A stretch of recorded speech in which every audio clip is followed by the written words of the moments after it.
Bom, pessoal, normalmente na abertura de um vídeo a gente faz aquilo que chamamos de uma escalada de notícias, né? As manchetes do dia. Colocamos uma trilha ali sonora de uma música mais agitada, baixinha ali atrás para dar um ritmo e tal, mas hoje nada disso. Hoje o assunto é outro, o clima é outro. A questão aqui hoje são só dois assuntos. Por que o futebol brasileiro, a administração do futebol brasileiro atrai tanta picaretagem, tem tanto bandido mandando no futebol brasileiro? E o segundo assunto, a questão do posicionamento dos jogadores da seleção, que conforme a gente anunciou ontem, no vídeo de ontem, de fato, eles fazem um repúdio à organização da Copa América no Brasil, mas dizem que vão jogar o torneio. Então senta aí, puxa uma cadeira, vamos trocar uma ideia, porque você sabe, aqui o papo é reto.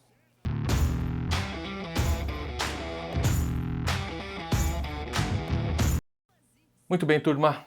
De novo, nesse momento do vídeo eu faço aqueles recadinhos de deixar like, se inscrever e tal, mas vamos deixar para o final isso.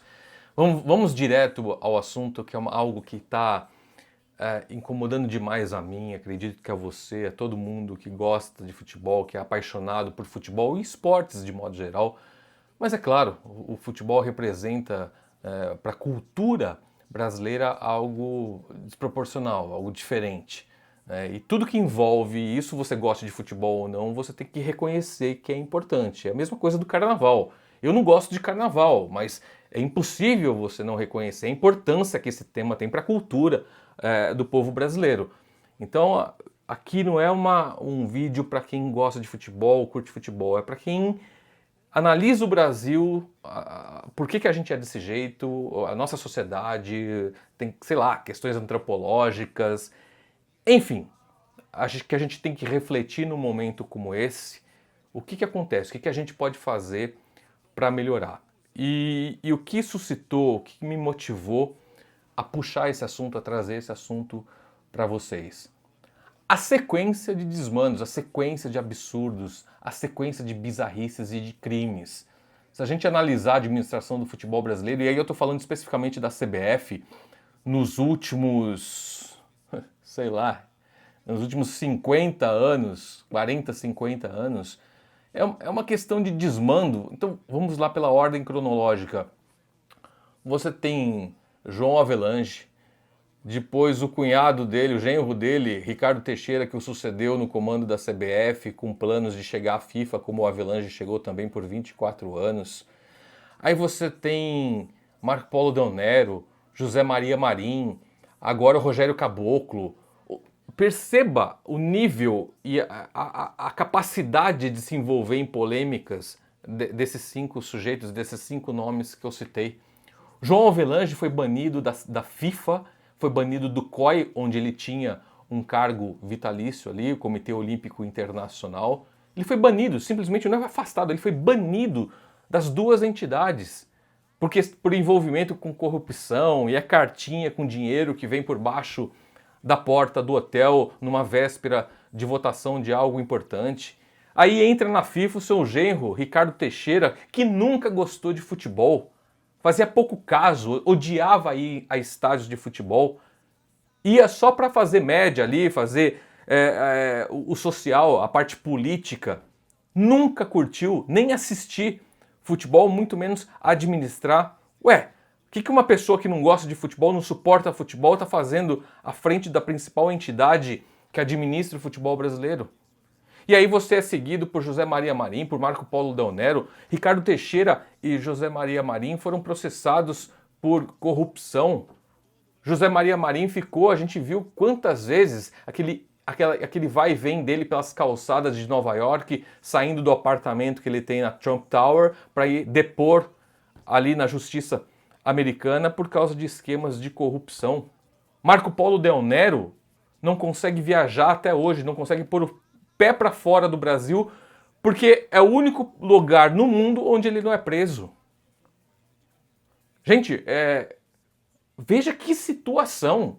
E agora com esse escândalo de assédio sexual, assédio moral do Rogério Caboclo, que é um cidadão que a gente percebe, e aí você começa a unir as pontas, os acontecimentos, fatos passados, O Rogério Caboclo, em eventos da CBF, já demonstrava ali nas coletivas uma dificuldade de articulação, de pensamento, de raciocínio lógico, nitidamente sob efeito ali de bebida. E agora a gente está percebendo que é um problema sério que ele tem na vida dele, que é o vício pelo álcool. Aí, recentemente, um vídeo que foi vazado também de uma reunião dele com presidentes de clube, sendo extremamente grosseiro. Sabe, uma falta de educação no termo, na forma como se comporta, como se dirige às outras pessoas. Então, assim, se você conhece minimamente o bastidor do futebol, claro que uma denúncia como essa da funcionária da CBF choca, te deixa indignado, mas quem conhece o bastidor da CBF, quem conhece o bastidor do futebol brasileiro, pode estar chocado, pode estar indignado, mas não está surpreso. Porque é impressionante, e aí voltando no tema do vídeo, a capacidade que o futebol, a administração do futebol brasileiro tem de atrair picaretagem. E aí a gente fica naquela assim, qual a solução para isso? Pô, Vilaron, ok, você chega aqui no vídeo, na frente da câmera, detona, critica tal, mas e aí, qual é a sugestão? Criticar é fácil, é de fato. Criticar é fácil. Mas eu não vou ficar só na crítica, não. Vamos lá. Tem algo que está me incomodando demais já há muito tempo, que eu acho que é uma linha de raciocínio que vem dos clubes, da realidade de clubes, que a gente pode colocar também para a CBF. E o que é? Se você perceber, se você acompanha o noticiário dos clubes brasileiros mais de perto, em detalhes, você vai lembrar que na maioria dos clubes os presidentes são eleitos por um número baixíssimo de votos. Desculpa, gente, o celular fica vibrando aqui porque eu me recuso a desligar, tá? Como eu falo para vocês, o canal tem análise, tem notícias, então eu faço questão de me manter antenado. Um dia ainda vou dar uma notícia ao vivo para vocês. Ao vivo não, né? Mas não vou nem parar o vídeo para passar para vocês. Então, de vez em quando vai vibrar mesmo, porque a gente que trabalha com informação é assim mesmo. Então, voltando na linha de raciocínio, o colégio eleitoral dos clubes de futebol no Brasil, especialmente dos grandes, é muito reduzido, é muito pequeno. É um universo mínimo ali de sócios adimplentes, ou seja, aqueles que estão com os pagamentos em dia, que pode votar. Então você tem um Flamengo, um Corinthians, um Palmeiras, enfim, qualquer grande clube do futebol brasileiro. Quando você vai analisar o processo eleitoral, você tem 3 mil pessoas que votam, 4 mil, 5 mil pessoas. O presidente é eleito com pouco mais de 1.000 votos. Gente, isso é um absurdo. Por quê? Porque quanto menor o número de pessoas com poder de voto, mais fácil manipular esse contingente. Então as pessoas pegam ali 300, 400 pessoas que estão com a mensalidade atrasada, o cara vai lá, quita as mensalidades dessas pessoas, pronto, você já tem 300, 400 votos. Para quem se elege com um pouco mais de 1.000, isso é decisivo. Então é muito fácil manipular. Então qual é a alternativa? Não que vá resolver os problemas de forma geral. A gente tem uma caminhada como sociedade muito longa, muito grande e muito árdua para resolver isso, porque aí precisa de consciência, precisa de educação, precisa de noção de civilidade, de empatia, tudo que a gente não tem. Mas um ponto que poderia dificultar essa manipulação e, consequentemente, a chegada e a permanência desses picaretas na administração do futebol brasileiro é você ampliar o colégio eleitoral. Então, em vez de você ficar restrito àquele cara que tem o título de sócio do clube, por que você não amplia para o sócio torcedor? Ok, o cara não precisa ter direito a voto assim que ele se inscreve ali, que ele faz o cadastro dele e paga a primeira mensalidade. Mas para aquelas pessoas que têm 1 ano ou 2 anos, aí você coloca a carência que achar mais conveniente. Que sejam 2 anos. Se o cara for sócio torcedor, pagando em dia durante pelo menos 2 anos, ele tem direito a voto. Você sai de um colégio eleitoral de 4, 5 mil pessoas para 80, 100 mil. Fica muito mais difícil você manipular isso. E outra, sai de 4, 5 mil que fica ali no clube, naquele núcleo pequenininho ali de 1 quilômetro quadrado. E aí você sai para 80, 100 mil espalhados pelo país inteiro. Olha só a dificuldade de quem quer chegar ao poder só comprando voto ali ou criando facilidades. De novo, resolve o problema? Não, não resolve plenamente, mas dificulta bastante. Entendo que seria um bom primeiro passo. E a linha de raciocínio se aplica também à CBF. CBF hoje, o presidente da CBF é eleito pelos presidentes das federações filiadas e os representantes dos 40 clubes da Série A e da Série B. Então você tem aí pouco mais de 60 votos. Ora, aí tem representantes dos atletas também. Por que não ampliar para os jogadores?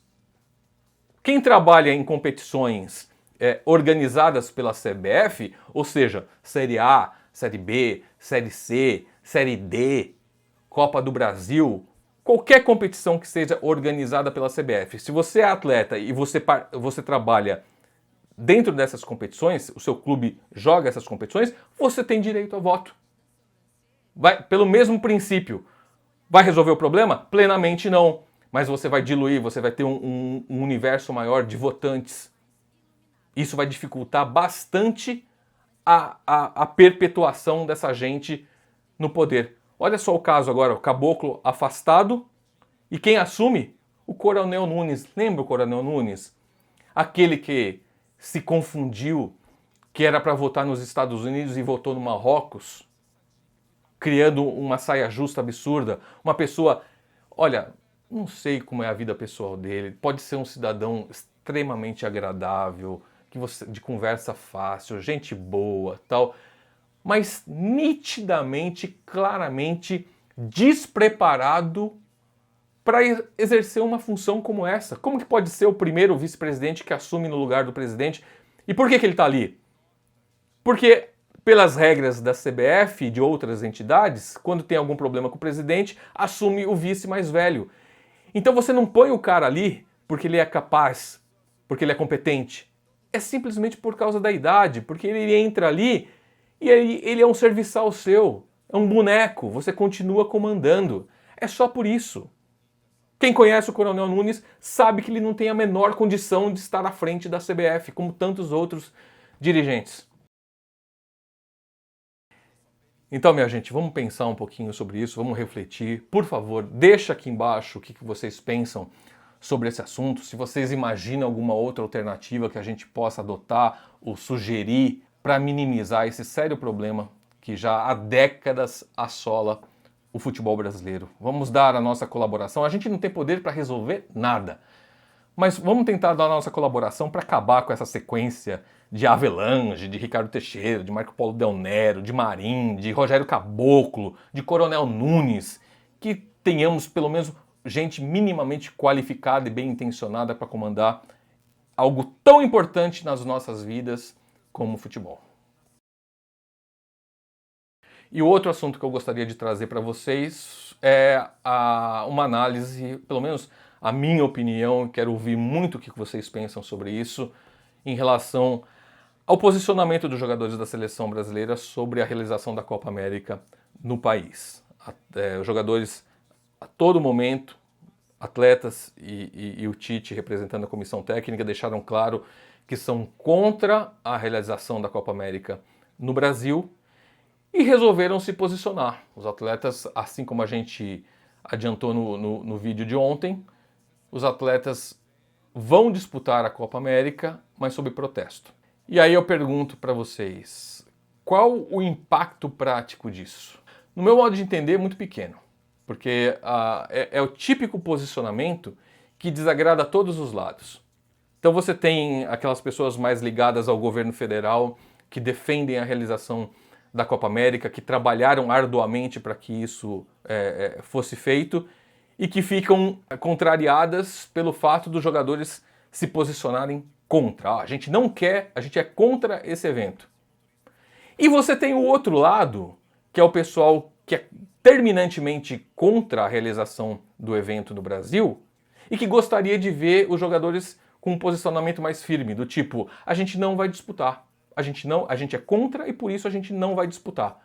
Esse pessoal também vai ficar aborrecido, porque imaginava um posicionamento mais contundente dos atletas. Ou seja, quando você fala que você é contra, mas vai disputar, você está desagradando todos os lados, você ficou em cima do muro e resolveu absolutamente nada. E com isso fica evidente que há outros interesses envolvidos, né? Me parece, pelo menos nos contatos que eu fiz nos últimos 2 dias, por mensagem, por telefone, que muitos atletas se sentem pressionados comercialmente por contratos de patrocínio. Enfim, aí também entra a questão das empresas, né? E da mesma forma que essas empresas se posicionam de forma firme e com toda razão quando alguns dos seus parceiros clientes se envolvem em questões de assédio sexual e assédio moral, como a gente viu no caso do Neymar, a Nike rompendo o contrato, a pressão que os patrocinadores da CBF fizeram pelo afastamento do Rogério Caboclo, também é preciso se posicionar num caso como esse. Afinal de contas, você é empresa, você é favorável à realização da Copa América? Você que é parceira da Conmebol, você está de acordo com isso? Posicione-se claramente sobre esse assunto também, ok? Turma, obrigado pela companhia, um vídeo mais de desabafo, de análise, mas de novo, eu gostaria muito de ouvir a opinião de vocês, a reflexão de vocês sobre esses dois assuntos, tá? Então aproveita o espaço de comentário aqui embaixo e vamos ver se a gente, uma vez que não temos o poder de decidir nada, se a gente consegue pelo menos sugerir caminhos, fazer reflexões para a gente sair desse esgoto moral e administrativo no qual está inserido o futebol brasileiro. Ok? Abraço a todos e obrigado.